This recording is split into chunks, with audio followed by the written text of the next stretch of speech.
Welcome to Nebraska Farmcast, a production of the Center for Agricultural Profitability at the University of Nebraska-Lincoln. I'm Ryan Evans. Planting for the 2023 growing season will begin soon, and there are new marketing decisions to be made.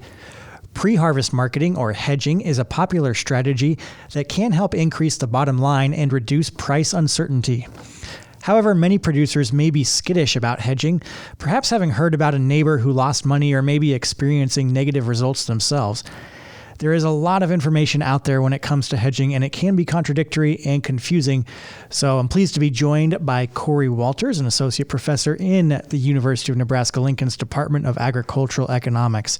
He has co-authored a new article that is seeking to improve some of the disconnect associated with decisions about hedging, and he's here now. Hi, Cory. Hi, Ryan. Hi. So great article on here you co-wrote with Richard Preston.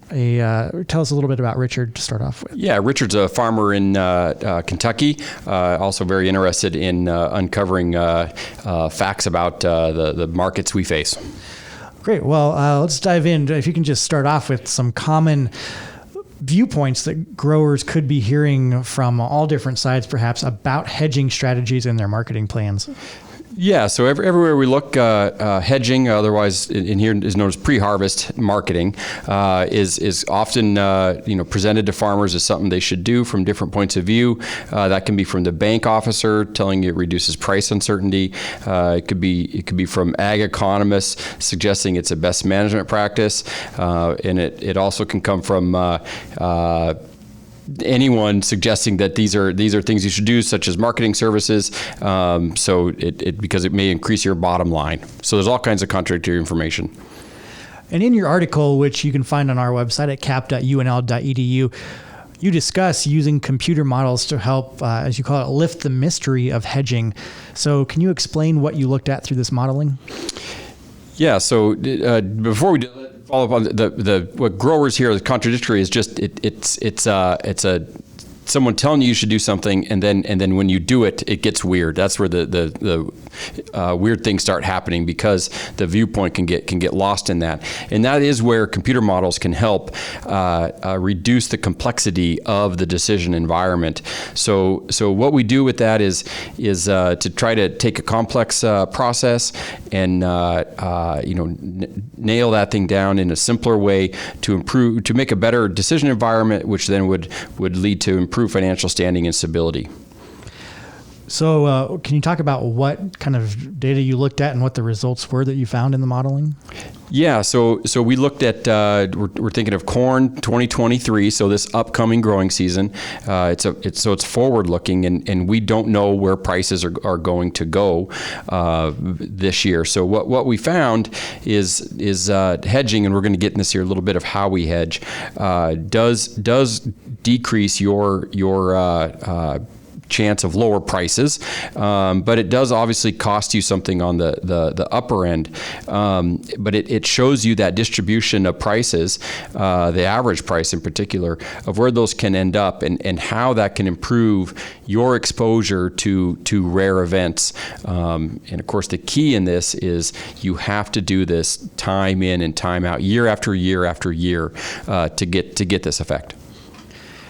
And you do discuss a couple of different models or ways that people can plan their marketing. What is a time-dependent model, and how can producers utilize that in their plans? Yeah, so one way we walk through the market then is through a time-dependent model, which is all that is the evolution of prices from this spring going into the fall, and then we track those and then make decisions on that. So we're following the futures market as it evolves, just as we're going to get one path this year. We modeled 30,000 paths to see what our strategy would do given a whole bunch of outcomes we don't know about, because again we're here today in January and we're talking about an uncertain future.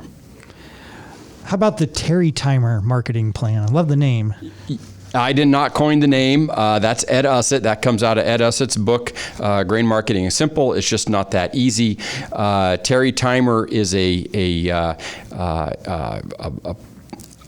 well, it says in the name, timer. So Terry essentially sells every year so much grain spread out in so many sales in the spring, and in that they do it every year in and out. So in this case, what we define Terry timer as 10 equally sized sales, 10 days apart.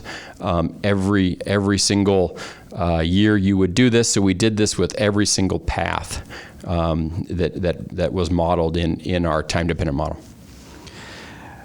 And you also discussed the concept that hedging should be viewed as part of a portfolio. And what do you mean by that? Yeah, so it's easy to you hedge something today, and then in a month or a day or two the price goes up, and you want to say, I shouldn't have sold. No, that's wrong. What you want to think of is now, let's say you hedged 5% of your value of your crop and price did go up. Well, you still have 95% to sell. So take an average. If let's say you hypothetically sell that 95, you would put today's price on that of 95% weight, and then take what you sold at 5%, put that in there, and you'll have an average price then that will be actually quite close to today's price. So we're very much encouraging people to view your hedging as a portfolio of prices that are revealed as time goes from here, in the spring to the fall, and you want a solid price in that. Out of that portfolio, so you don't go back and look and say, well, I should have done this here, or I should have done that there, because every single year is different. The high will be at a different time. Like this last year, the high was closer to around harvest. We essentially stop our model in harvest, and if you just simply look back on hedging last year, you would not like your outcome because the price went up. Well, that's last year. We're talking about this over a long run, so think of it as a portfolio, not just in your year of prices, but also across years where you do this multiple times.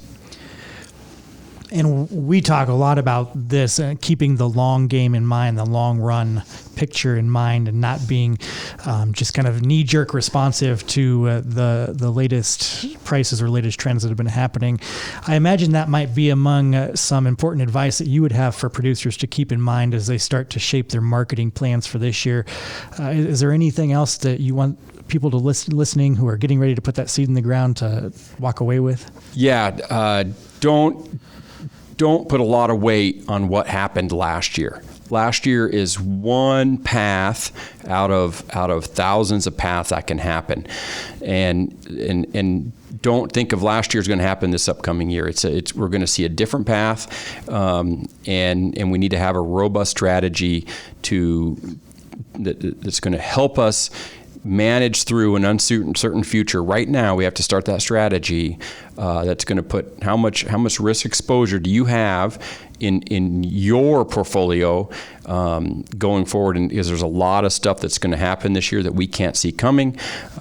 So understand your exposure and use that average price out of that distribution that you're coming up with, that portfolio that you're generating to your advantage, especially this year, or with this cost structure that we're investing into.